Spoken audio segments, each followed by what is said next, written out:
Hoy en el Festival del Bien Público, polarización, la droga oculta. Toda vida deja rastros. Memoria, vivir para contar, contar para vivir. El análisis del profe Gauna en el Festival del Bien Público.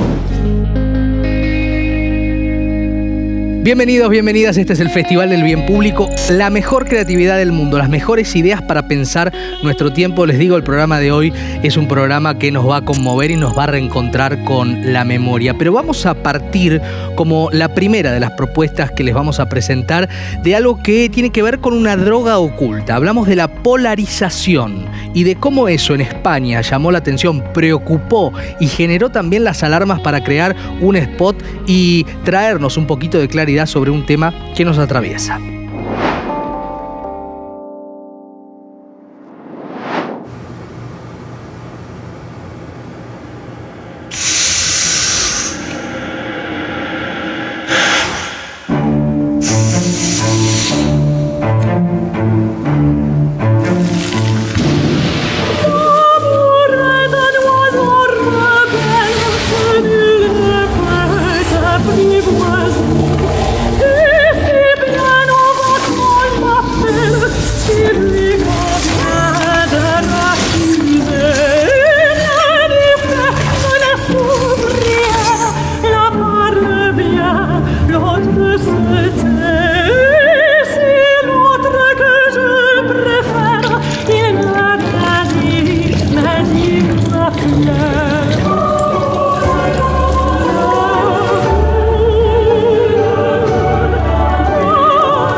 Claro, los discursos de odio, ¿no? Lo muestra claramente este spot, cómo empiezan y cómo terminan es la pregunta, ¿no? Muchas veces terminan en situaciones de violencia extrema. Y justamente el primero de los puntos en el cual nos vamos a posar tiene que ver con la memoria y tiene que ver con la reconstrucción de la memoria efectivamente en el programa del día de hoy. Vamos a hablar de lo que es y ha sido esa gesta reconocida en el mundo entero del equipo argentino de antropología forense. La búsqueda de restos de personas que fueron víctimas de diferentes formas de violencia, desaparición forzada, entre muchos de estos temas que los han colocado en un punto de respeto internacional, pero también de un trabajo encomiable, que vamos a estar recorriendo desde las propuestas creativas que también se han hecho, por ejemplo, en este primer punto, vinculado a los 38 años del equipo argentino de antropología forense, que ha sido clave, lo vamos a ir repasando a lo largo del programa, para encontrar los restos e identificar los restos de tantas personas en nuestro país. Este spot decía 38 años conmemorando esa gesta, se estrenó el año pasado y lo vemos.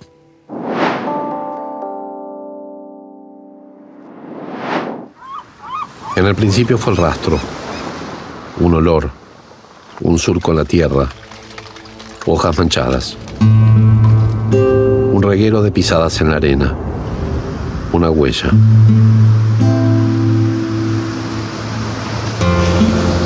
En el rastro sigue vivo el cuerpo que lo dejó, aunque el cuerpo ya esté lejos, aunque ya no esté, aunque esté muerto.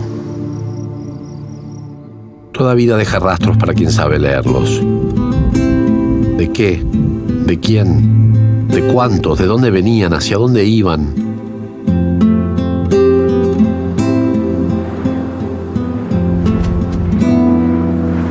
Ese es nuestro trabajo, seguir los rastros. Buscar huellas de vidas, localizarlas, interpretarlas, reconstruir quién o qué las aniquiló, cómo, en qué circunstancias, y reunir las evidencias que sirvan para probarlo. Nacimos en 1984, trabajando junto a cientos de familias en la búsqueda de sus seres queridos desaparecidos. Un año después, la Fiscalía Argentina nos convocó para aportar evidencias de violaciones de derechos humanos para el juicio de las juntas militares. Fue el principio de un camino inédito. La ciencia, las ciencias, se ponían al servicio de los derechos humanos para que los perpetradores fueran condenados. Entonces éramos 6. Ahora somos 60. Somos el equipo argentino de antropología forense, una ONG independiente sin fines de lucro. Somos arqueólogos, genetistas, antropólogos, médicos, sociólogos, físicos, arquitectos, biólogos, geofísicos, programadores. Somos un equipo formado y entrenado para descifrar lo que esos rastros tienen todavía para decirnos. Con las herramientas de la ciencia y la tecnología, hemos trabajado junto a las familias de las víctimas en más de 70 países de todo el mundo, escuchando, capacitando, aprendiendo.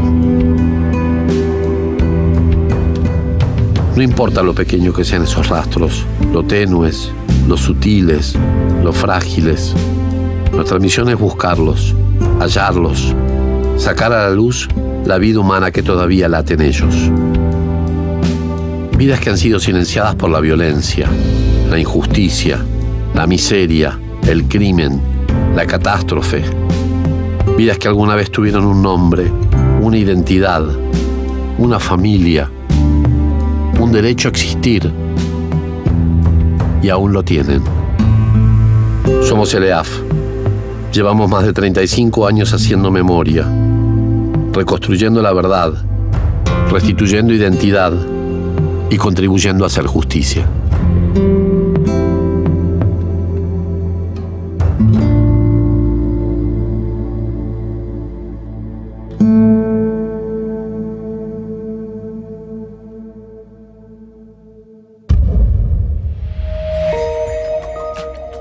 Bueno, y contribuyendo a hacer justicia.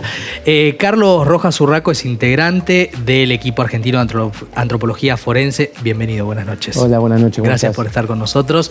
Y también recibimos, y es un gusto reencontrarla, a Analía Kalinek, que es una de las fundadoras, además de psicóloga y escritora, de El Espacio, Historias Desobedientes, y escritora, autora de un libro fundamental que llevaré su nombre. Bienvenida. Hola, Maxi, gracias por la invitación. Gracias. Vamos a conversar muchos con ellos y, por supuesto, con el profe Gauna, que siempre nos aporta su mirada. Bienvenido. Muy buenas noches. Bueno, arranco, Carlos, contigo, porque naturalmente estamos hablando de un spot que muchas veces nosotros nos dedicamos desde la creatividad publicitaria a analizar los temas que están en el fondo, ¿no? Y en este caso un tema tan importante en nuestra Argentina como es la identidad, de esto estamos hablando, ¿no? Ahora, acá hay algo que cuenta un poco. ¿Qué hacen ustedes? Porque quizás mucha gente desconoce el detalle, ¿no? Hay muchas simbologías que se ponen de manifiesto, lo veíamos en el spot, esos anteojos, yo pienso en Rodolfo Walsh, ¿no? Pero también en ese trabajo que es permanente y que es al mismo tiempo un trabajo minucioso, paciente y a veces silencioso. O sea, un reconocimiento y también, bueno, una manera de entender que siempre se está con un logro, pero que falta el siguiente, ¿no es cierto? Contame cómo es para ustedes. Cuando vieron el spot, ¿qué les pasó? A veces es muy difícil poder resumir la historia de un equipo como el equipo argentino de antropología forense que cumple 38 años en un spot que dura algunos minutos, ¿no? Claro. Pero para nosotros simboliza y de alguna forma resume todo el trabajo que nosotros venimos realizando durante estos años. Y me parece que lo importante es hacer hincapié en lo que es la cuestión de la identidad, la memoria, y un poco esa cuestión de la reparación que nosotros hacemos con los familiares a la hora que le contamos lo que sucedió con su ser querido, ¿no? Ese trabajo minucioso que nosotros hacemos, que a veces es un poco callado, un poco que la gente por ahí no nos conoce o no entiende lo que nosotros hacemos, implica que cuando terminamos de realizarlo, el poder explicar al familiar, mira, pasó esto, claro, y nosotros te estamos devolviendo la identidad a tu ser querido, deja como una huella importante en la familia. La restitución, ¿no? Sí. Esa palabra tan particular. Y al mismo tiempo pensaba en relación a lo que significa visibilizar que algo existe. Digo, que no es que se pueden recuperar de la nada, de un repollo, las situaciones, las historias y a veces los restos, ¿no? Porque estamos hablando también, cuando hablamos de desaparecidos en la última dictadura, hablamos de personas que no tienen a dónde ir a llorar, ¿no? Muchas veces las víctimas hablan de esto, no tengo un cementerio donde ir a llorar, ¿no? Algo tan concreto como los huesos, por ejemplo, ¿no? Sí, yo eso siempre lo resumo y nosotros a veces damos muchas clases en colegios secundarios donde muchas veces tratamos de explicarle a los chicos lo que nosotros hacemos, y en esa parte una de las cosas que nosotros le decimos es que con la desaparición de una persona en una familia se le genera una herida que está abierta, ¿no? Y el hecho de que el trabajo que nosotros hacemos es poder cerrar esa herida, poder cicatrizar esa herida, que sabemos que va a seguir quedando, digamos, esa cicatrización, pero de alguna forma cierra un poco esa parte de la historia en donde el familiar no sabía qué es lo que había ocurrido con su ser querido. En este caso ya tiene información, sabe lo que le ocurrió, le devolvemos la identidad de su ser querido, y de esa forma la historia, la huella, digamos, que esa familia empieza a construir, se arma desde otro lugar ahora, claro, ¿no? Claro. No desde el dolor, sino un poco de la tranquilidad. Sí, dentro de esa situación tan tremenda, un halo de paz, vamos a decir, ¿no? Un halo de paz. Analía Kalinek, que está con nosotros, lo quiero contar para quienes no la conocen, es hija de un genocida. Y tiene una historia impresionante, para mí encomiable en cuanto al posicionamiento de todos los que son muchos, hijos de genocidas que han cortado esa relación y han expuesto de diferentes maneras lo que significa, como lleva el título de su libro, editado por Marea, llevaré su nombre. Llevar el nombre, pero decir, yo con esto no voy a estar nunca de acuerdo. Hecho este prólogo, te pregunto qué viste en el spot, qué te resuena en el spot. No, bueno, primero el trabajo, ¿no? Que como sociedad, digo, el equipo argentino de antropología forense es un exponente, ¿no? Del trabajo que hacemos en Argentina, digo, las madres, las abuelas, digo, son todos exponentes y todas datos exportables, ¿no? Digo, porque el equipo argentino de antropología forense no solamente aporta a nivel nacional, sino que exporta también todos esos conocimientos y ayuda a otras sociedades y a otras comunidades en estos hallazgos. Digo, lo mismo el trabajo de abuelas, el trabajo de madres, la búsqueda de los nietos, el índice de abueleidad, el derecho a la identidad, digo, un montón de construcciones que se han hecho y que tiene que ver con este recorrido que como sociedad hemos hecho en materia de derechos humanos y que nosotros en Historias Desobedientes decimos es lo que nos permite también hoy estar acá a muchos familiares de genocidas, claro, a partir de entender, digo, y esto también tiene que ver con la identidad de los familiares de genocidas, digo, hay un montón de información que se revela en ese trabajo que también nos devuelve luz acerca de nuestras propias historias y lo que hicieron nuestros padres, nuestros tíos, nuestros abuelos, y nos ayuda también a entender frente al silencio que también impera al interior de la familia de los perpetradores. Efectivamente, ese silencio que a veces no es tan contado. Pienso en la película que hace un tiempito estrenó Pablo Larraín, tomando casi una farsa sobre Pinochet, que se llama El Conde, y que muestra esa complicidad de la familia, ¿no? Y me parece que es una buena comparación de casos como el de Analía. Voy a ir a Gauna, pero antes de ir a Gauna, me parece, ya que venimos, perdón Dire, enganchados con esto, vamos a ir al siguiente spot que habla concretamente del año 74 al 83, porque naturalmente también hay personas que fueron víctimas de la violencia, de las violencias, vamos a decirlo en plural, en la previa de la dictadura y esas épocas tan duras. Vamos a ver lo que se hizo, estrenado el año pasado también por el equipo argentino de antropología forense. Lo vemos y debatimos.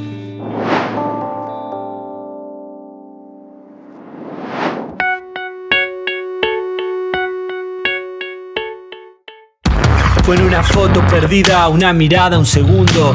Miles de preguntas surgen de lo más profundo. Esa mirada era la mía, al mirarte me vi. No sé cómo explicarlo, pero te reconocí. Armé el rompecabezas y le puse tu cara al espacio vacío que en esa mesa guardaban. Si una pregunta se responde, se calma tu mente, pero sin respuestas la duda es para siempre. Yo solo tengo tu foto, no pude compartir tu vida, pero es probable que tenga mucho que ver con la mía. Cada momento pasado me trajo donde estoy, y vos también sos parte de lo que soy. Solo desaparece quien se olvida. Yo no te quiero olvidar. Y si tu historia es parte de la mía, yo te quiero abrazar.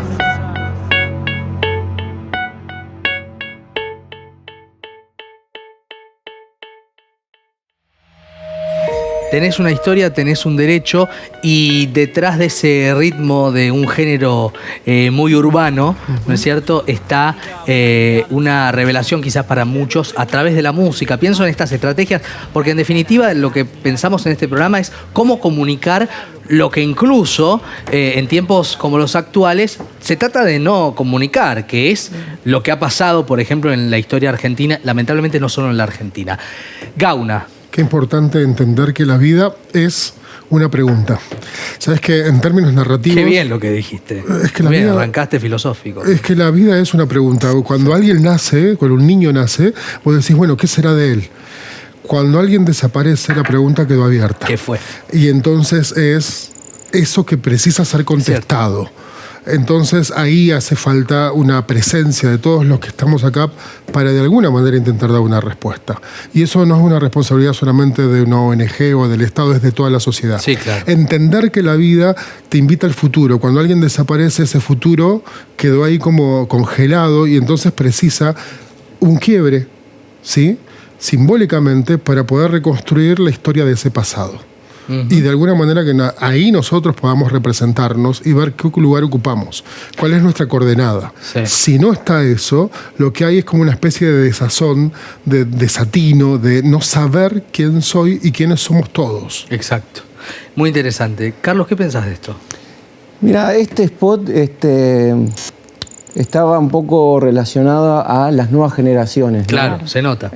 A los nietos, a las nietas de los detenidos desaparecidos de la época de la dictadura, porque nosotros entendíamos que por ahí eran ellos los que podían llevar adelante la cuestión de que sus padres, sus tíos, digamos, o sus abuelos puedan venir a dar una muestra de sangre, porque también es parte de la historia de estos chicos y de estas chicas, ¿no?, de estas nuevas generaciones, el saber qué pasó con sus abuelos y sus abuelas.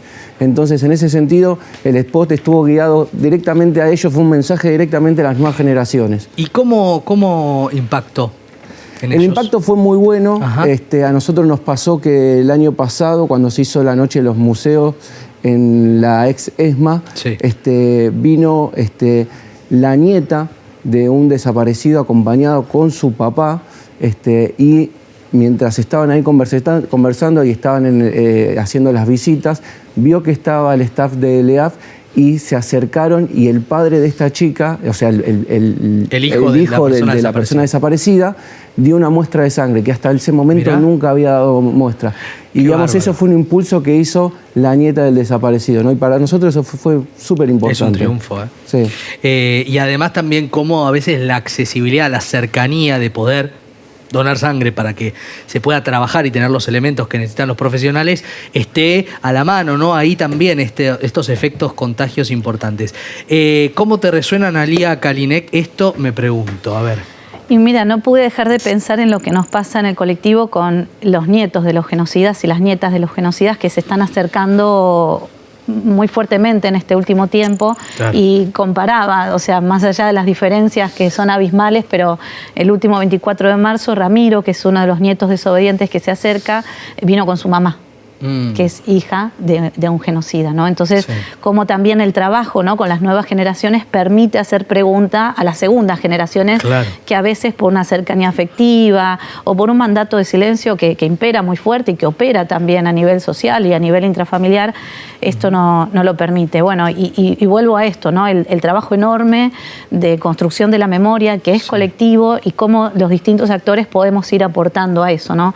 Porque también articulamos con el Archivo Nacional de la Memoria, porque aparecen, claro, también a veces nietos, sobrinos o los propios hijos de los genocidas queriendo saber, bueno, quién es este padre, quién es este abuelo, claro, yo sé que trabajó en tal lugar, pero no sé qué funciones cumplía, en mi casa nadie habla de este tema, y bueno, también como esa función social que sin proponérnoslo también empezamos a cumplir acerca de ir desandando esos silencios y esas historias y aportando también, sin darnos cuenta, a veces siendo portadores de saberes que no sabemos que tenemos, claro, a la construcción de la memoria colectiva. Sí, sobre todo porque han sido niños y niñas que han tenido de pronto elementos. Yo siempre pienso en la historia oficial, ¿no?, en la película de Luis Puenzo, claro, porque fue fundante, ¿no?, y lo sigue siendo. Digo, cuando íbamos a empezar a hacer este programa pensaba en la frase original con la que arranca la película, con la que Norma Leandro habla de la memoria y la historia de los pueblos, ¿no es cierto? Y cómo no repetirla. Eso que ese personaje no sabe que se le va a revelar después con ese guión que también hizo Aida Bortnik, una verdadera extraordinaria creadora argentina. Pero esto que hace el equipo argentino también tiene algo que sensibiliza a la Argentina porque es una herida también abierta y que también fue provocada por la dictadura. Esto a veces como que se escinde Malvinas de la dictadura. Y Malvinas fue generada por la dictadura militar en un rapto desesperado, ¿no? Por perpetuarse. Y en el 2003 empezó la búsqueda de los caídos en Malvinas a partir del trabajo del equipo argentino de antropología forense. Y efectivamente, después de 9 años se logró, y quiero decir el número exacto, 228 personas que fueron identificadas según los datos que tenemos. Vamos a ver el spot y lo conversamos.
Bueno, este spot muestra una situación concreta, con datos concretos, pero sobre un tema que es muy dificultoso. Primero porque estamos hablando de un terreno que está invadido en la Argentina, en nuestro territorio, como son las Islas Malvinas, sobre el cual trabajar tiene condimentos muy particulares para el equipo argentino de antropología forense, y donde también, obviamente, lo que ha hecho Gran Bretaña sobre este tema ha sido, bueno, una situación realmente muy dura con respecto a el trabajo que se tiene que hacer. Pero algunas aclaraciones de lo que ha sido este trabajo, Carlos, que vale la pena que hagas. Sí, este trabajo, como vos bien decías, empezó en el 2013, digamos, en principio con poder hacer, digamos, investigación y después poder estar con la familia tomándole muestras de sangre.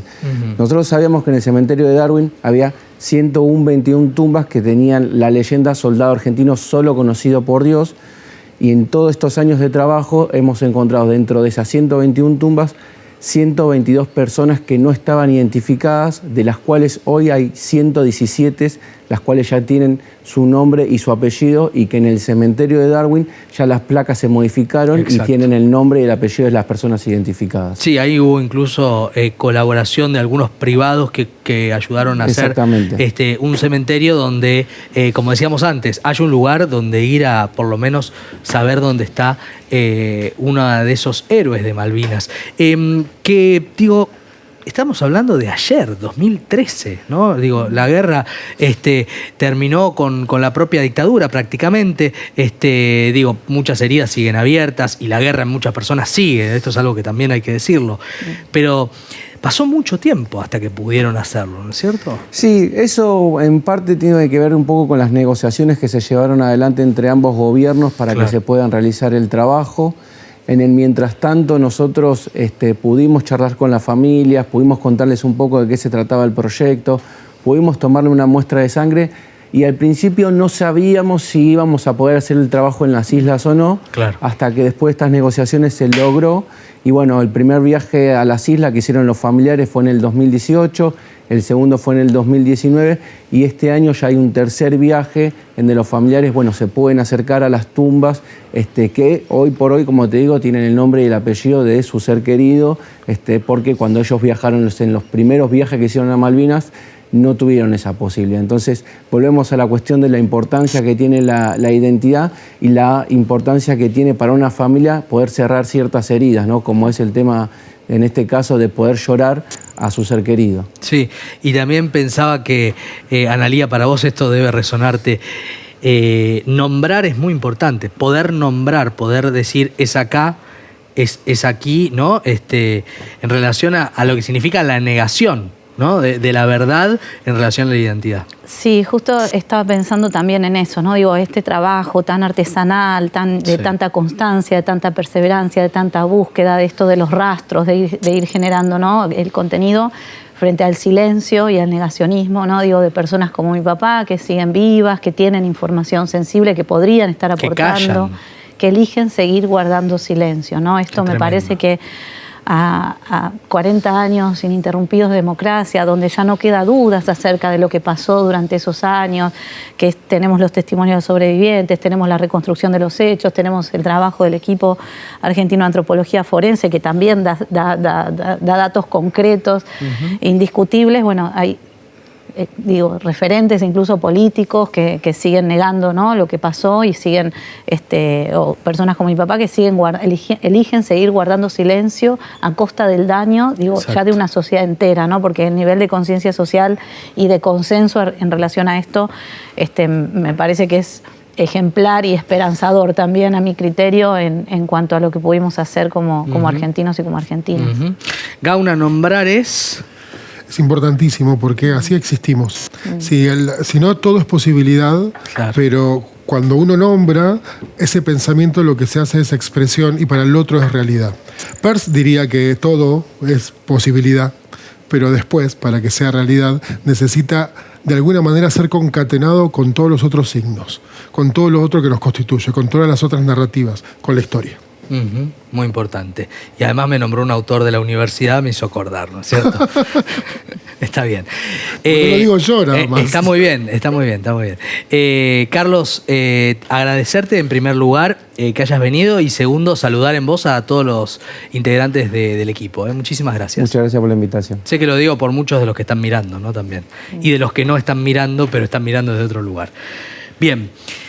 El negacionismo aparece en muchas partes, los mensajes de odio, las frases graves que aparecen en la vida pública, a veces invitan a que se deje el silencio de lado y se llame la atención.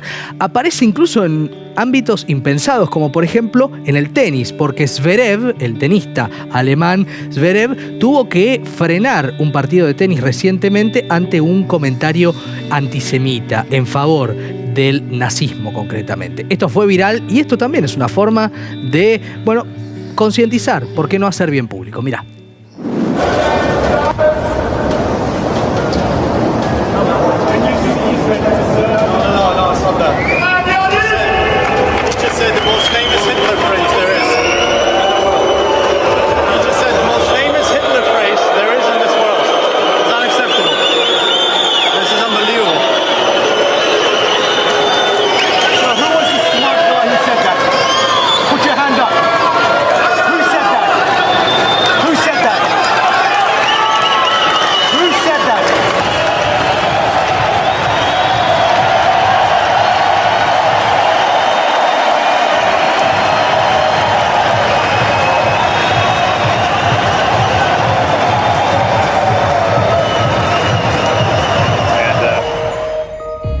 Bueno, fue viral porque, claro, fue algo bien concreto. Esto no puede pasar y no lo vamos a permitir.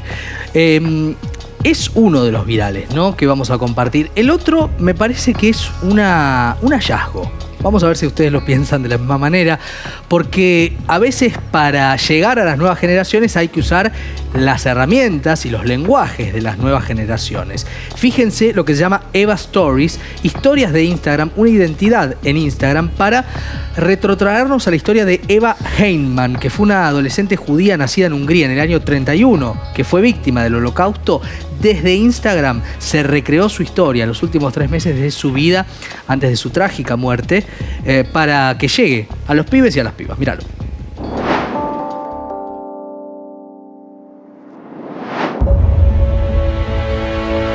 Hi, my name's Eva. Welcome to my page. Follow me. This is my page for random thoughts, crushes, my hashtag BFFs. One day, I'll be a famous reporter. But for now, I live with my grandparents. Now you make a wish? Dirty Jew.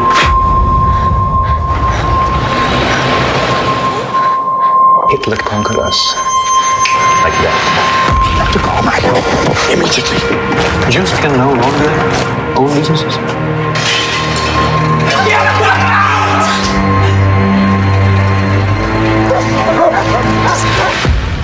From today, I must document everything that happens to us. Basada en la historia de Eva Heinemann, una adolescente judía nacida en Hungría en 1931, las historias de Eva, la chica con Instagram, utiliza las redes sociales para difundir qué fue el Holocausto entre las nuevas generaciones. Los artífices de la idea son el magnate de las tecnologías israelí Mati Kochav y su hija Maya. Cada vez quedan menos supervivientes. Es imperativo encontrar nuevos modelos para salvaguardar su testimonio, aseguraron. Para el rodaje, en el que participaron más de 400 personas, diseñaron una cámara que la actriz, la británica Mia Kinney, pudiese manejar como si fuese un celular. El relato está formado por 70 episodios cortos repletos de emoticones y hashtags que se lanzaron como historias de Instagram, coincidiendo con la conmemoración en Israel del Día del Recuerdo de las Víctimas del Holocausto en 2019. Los videos de carácter cinematográfico y rodados en Hungría empiezan mostrando la vida cotidiana de Eva, que vive con sus abuelos desde el divorcio de sus padres. La historia de Eva en Instagram empieza a sus 13 años y termina en el momento en que la suben al tren para llevarla a Auschwitz, donde muere en octubre de 1944. La cuenta tiene más de 1 millón de seguidores en Instagram y el tráiler oficial superó las 5 millones de visualizaciones en Instagram. Sin embargo, a pesar de la aprobación de mandatarios de todo el mundo, la campaña no estuvo exenta de críticos que la acusaron de frívola y de mal gusto, entre otras cosas, por mostrar selfies en las puertas de Auschwitz. Selfies que muchas personas como turistas se sacan, entre paréntesis, digo, ¿no? Porque es una cosa que se ha puesto en la crítica últimamente. Gauna, ¿sirve o no sirve para hacer memoria?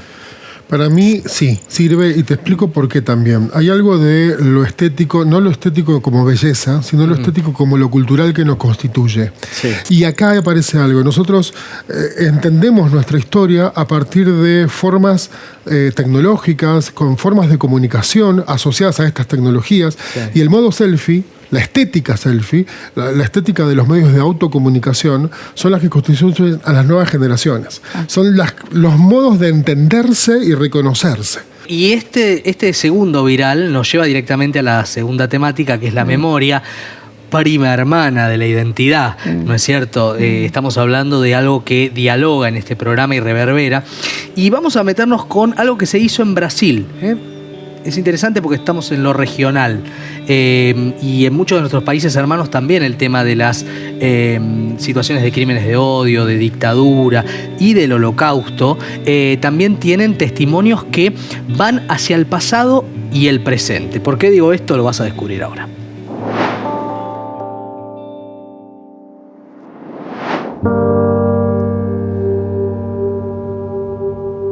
Meu nome é Gabriel Waldman. Estou com 84, passando para 85 anos. Sobrevivi ao Holocausto. Eu estava passando na rua, de repente se aproxima uma pessoa de mim com um cachorro. E começou a me bater com socos e cacetete. E incitou o cachorro também para me agredir também. E ele não desgrudava de mim, ele me batia continuamente. E o cachorro me mordia. Então é uma pessoa que não tolerava ninguém que seja diferente. Gente como eu, temos que morrer, dizia. A história que estou contando agora não é minha história. É do Nino, com quem isso aconteceu em Curitiba. Me identifiquei com ele. Então eu gostaria muito de conhecê-lo. Ah, quem está aí? Tudo bem, querido? Igual. Um abraço. Meu nome é Odivaldo Carlos da Silva, mais conhecido como Neno. Essa história que o seu Gabriel contou é a minha história. Foi uma história de muita violência racial. Sou músico profissional há muitos anos já. Desde os meus 14 anos eu trabalho com a música. Esse é o último show que eu fiz. Essa é minha filhinha. Eu e a minha esposa. Diz que me ama ainda. A minha não diz isso. As pessoas não dizem. Sobrevivi a essa situação, que as pessoas ouçam e vejam que isso é um absurdo, né? Acontecer ainda hoje em dia. A gente sempre tem que relembrar as pessoas para que a coisa não se repita. Manter a história viva é lutar contra o ódio. Ontem, hoje, amanhã. Viver para contar. Contar para viver. Vivir para contar, contar para vivir fue realizada por la UNESCO, el Museo del Holocausto de Curitiba y la Confederación Israelita Brasileira en Brasil, naturalmente, en este 2023. La agencia es Capuchino y el objetivo, comprender las raíces de la intolerancia, hablando del pasado para concientizar sobre el presente. Y decíamos mientras lo veíamos que qué joya, ¿no?, comunicacional la que acabamos de compartir. Vamos a ver después otra de la misma campaña. Y aprovecho también para saludar el trabajo que hace el equipo de producción en encontrar estas cosas y que aparezcan en la televisión argentina, que es tan importante, ¿no? Nuestra próxima invitada es Andrea Copani, directora nacional de gestión de fondos documentales del Archivo Nacional de la Memoria. Muy buenas noches. Buenas noches, muchísimas gracias por la invitación. En nombre mío y también de todo el archivo y de la Secretaría de Derechos Humanos a la cual pertenecemos. Bueno, muchas gracias, Andrea. ¿Qué viste en el spot? Hablamos de los spots para hablar de los fondos de los temas que tocan. ¿Qué viste? Bueno, me parece brillante, sensible, me parece muy potente en términos comunicacionales. Primero porque por el mismo título. Sí. Esto de valorizar las voces de los protagonistas, de los sobrevivientes, y además por trazar esa línea que muchas veces no la vemos o no la queremos ver respecto de cómo se producen y cómo se sufren los discursos de odio, ¿no? Estas expresiones que buscan incitar la violencia, incitar la discriminación sobre determinados grupos y determinadas personas por el simple hecho de tener determinadas identidades raciales, étnicas, políticas, ¿no? Y cómo más allá de la singularidad de cada una de las historias y de cada uno de los procesos históricos que hacen o que posibilitan esas historias, hay un hilo conductor, no solamente en cómo se pergenian esos actos de violencia, sino también en la importancia de poder expresarlos y canalizarlos más allá de lo individual, a nivel colectivo, en diálogo con otros y usando la historia para pensar el presente que queremos y el futuro que deseamos. Totalmente, ¿no? Y uno piensa en el mapa del Holocausto que también en la Argentina se ha presentado, digo, algo que permite, viendo quizás el más atroz de los crímenes genocidas de la historia de la humanidad, digamos, ver cómo a veces hay cosas que se repiten, ¿no?, de la historia, lamentablemente, ¿no? Sí, efectivamente, el mapa que mencionás es una herramienta que desarrollamos desde el archivo, la Secretaría de Derechos Humanos, en conjunto con el Ministerio de Educación y con la Cancillería, porque somos las áreas que representamos al Estado argentino en la Alianza Internacional para el Recuerdo del Holocausto. Es muy importante comentar que esta alianza que une a países y a expertos tiene a Argentina como único miembro latinoamericano pleno desde hace unos 20 años y que para Argentina entonces es un compromiso internacional poder hacer parte de los objetivos de esta alianza, que son justamente contribuir a lo que es la investigación, la memoria y la educación respecto del Holocausto. Que es tan importante el tema de la educación. Y pensaba que el protagonista primero de este spot, Gauna, nos muestra, profe, también esa claridad respecto de que uno dice, pero ¿cómo? ¿Lo que está contando no le pasó a él? ¿Vuelve a pasar? Sí, vuelve a pasar, ¿no es cierto? Vuelve a pasar en el presente porque Una vez dice no aprendimos como humanidad. Lo que pasa es que la humanidad todo el tiempo se renueva porque tiene nuevas generaciones. Claro. Y hay que volver a contar con esa forma y ese modo que tiene cada uno de nosotros en su generación de poder entender la vida. ¿Sabes qué? Hace muy poco yo hablaba con un colega, un docente también, que en un momento me decía, ¿sabes qué es lo que enseñamos cuando enseñamos nazismo? Mis colegas de historia muchas veces creen que enseñamos parte del pasado. Y lo que enseñamos ahí es cómo hubo un momento en el que alguien dijo, ¿sí? Esa vida no merece ser vivida. Y tenemos que aprender que eso es muy peligroso. Y estamos pasando un momento muy tremendo en Latinoamérica, donde empiezan a aparecer discursos que nuevamente vuelven a pensar que hay vidas de otros que no merecen ser vividas. Sí, primera y de segunda, ¿no? Entonces hay que aprender para poder detectar esos entero, discursos. Perdón que digo esto, en el mundo entero está pasando, ¿no? Sí. Y eso es lo tremendo. Y acá me parece que también, y Analía seguro va a querer sumar algo al respecto, también está el testimonio del que todavía está para contarla, claro, ¿no? El que sobrevivió la cuenta y dice, yo quiero abrazar a quizás es una manera de abrazarse a sí mismo en el pasado cuando nadie lo pudo quizás socorrer como él necesitaba, ¿no es cierto? No conozco el detalle de la historia, pero pienso que es una posibilidad. ¿Cómo te resonó? Sí, me quedé pensando en esta frase tuya de conocer las raíces de la intolerancia, ¿no? Sí, claro. Y además el video que es claro y muestra, bueno, esta continuidad que hay, digo, ¿no? Decimos, bueno, como humanidad, digo, igual algo vamos avanzando a partir de las que generaciones se renuevan, me parece que hay una construcción interesante. Me gusta que haya gente con esperanza. Sí, y bueno, y ahí también pienso en este aporte, digo, ¿no?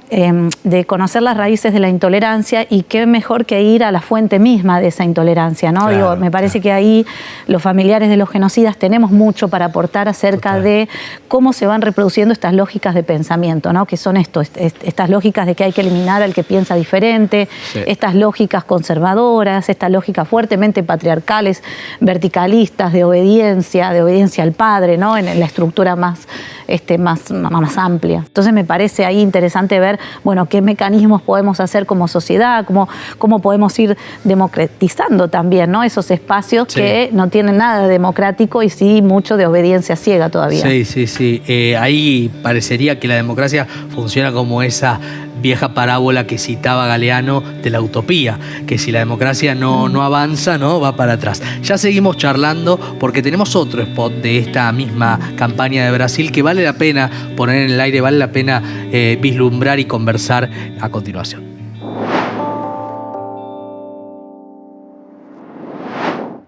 Meu nome é Yoshua Astrul, tenho 89 anos, fui vítima do terror nazista e sobrevivente do Holocausto.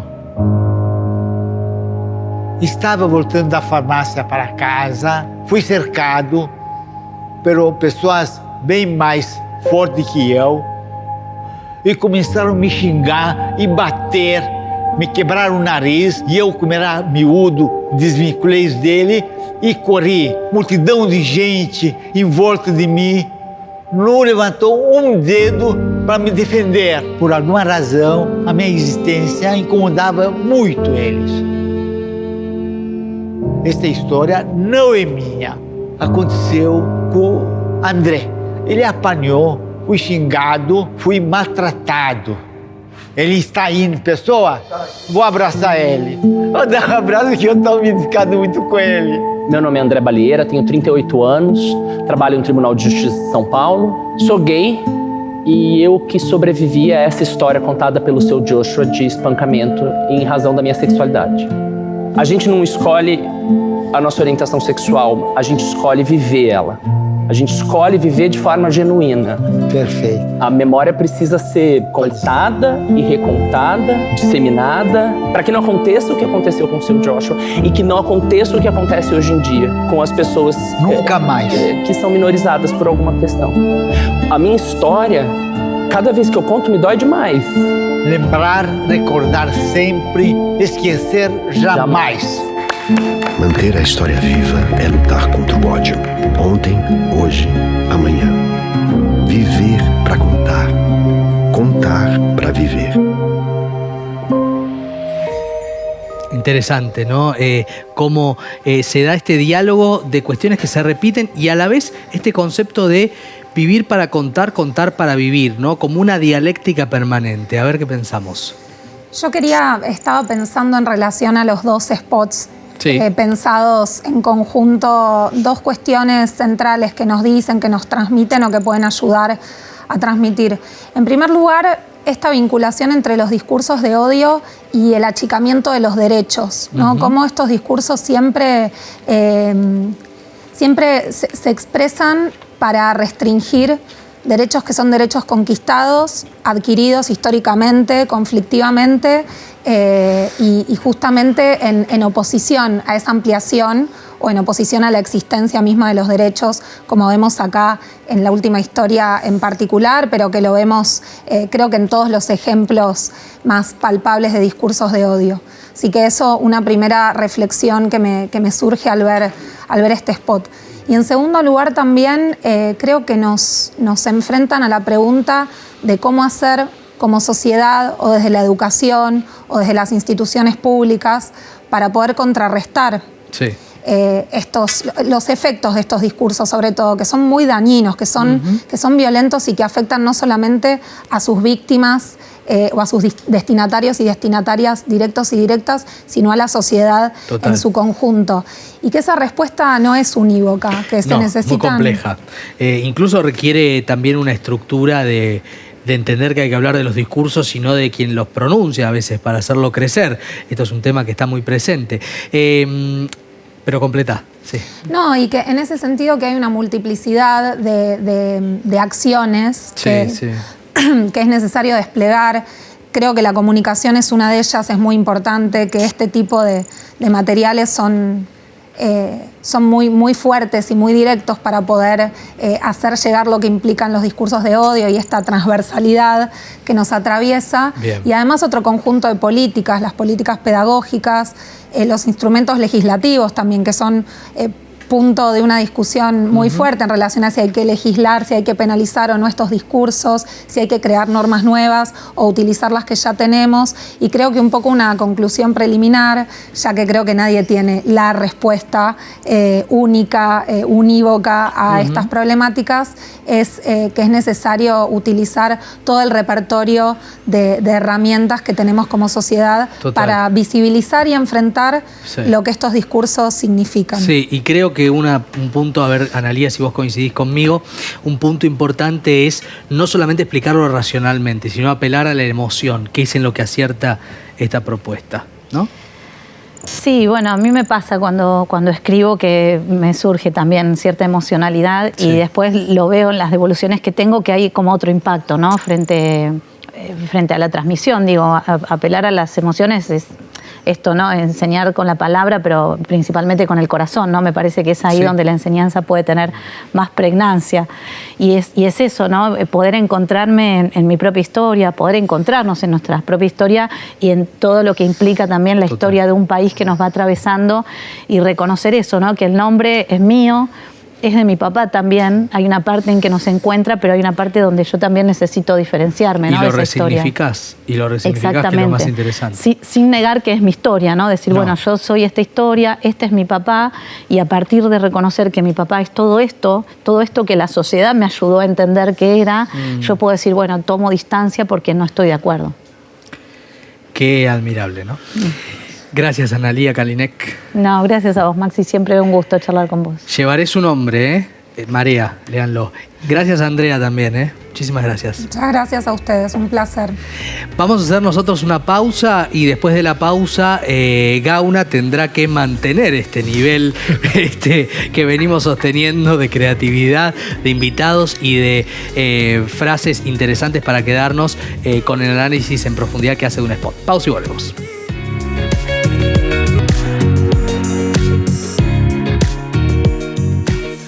Seguimos en el Festival del Bien Público y vamos a meternos ahora con una campaña en la cual el humor y la donación son las protagonistas. Viene de Estados Unidos, la vemos y la analiza el profe Gauna.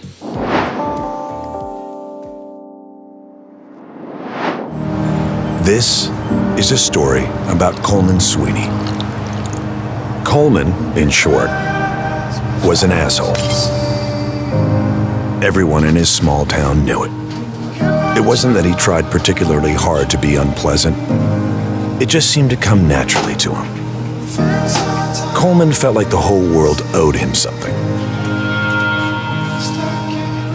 which caused him to regularly ignore the rules of a decent, acceptable society. Wow. And he hated anything that got in his way. Go, you got it! You got it, go! Go, go, you can do it! And small animals. Even to children, he was an asshole. He was, as they say, born to it. But then, the strangest thing happened. $3. Something entirely unexpected. Coleman Sweeney died. A brain aneurysm. Well, subarachnoid hemorrhage to be more specific. And it came as he argued over whether extra fries should be included in a $1.99 early bird breakfast, which was a typical Coleman Sweeney play. It was then that Sarah found something completely unexpected. Coleman Sweeney had registered to be an organ donor. Nobody knew what caused Coleman to do it, but there it was, generous and majestic. And that was the day that Coleman went from asshole to hero. You see, his liver went to Stan, a father of 2. His heart went to Miranda Morgan, who went on to teach for 25 more years. And his tendons went to Staff Sergeant Donahue, who was able to walk again and would never need to be pushed across the street by his physical therapist. And in a moment of small world irony, his corneas went to his 82-year-old next-door neighbor so that she could finally see the crap that her dog made in the side yard and pick it up. Yes, in life, Coleman was a bona fide asshole. 365 days a year, 24/7. Hey, baby! But in death, well, let's just raise our middle fingers and shout, "Up yours, Coleman Sweeney. You're not an asshole anymore."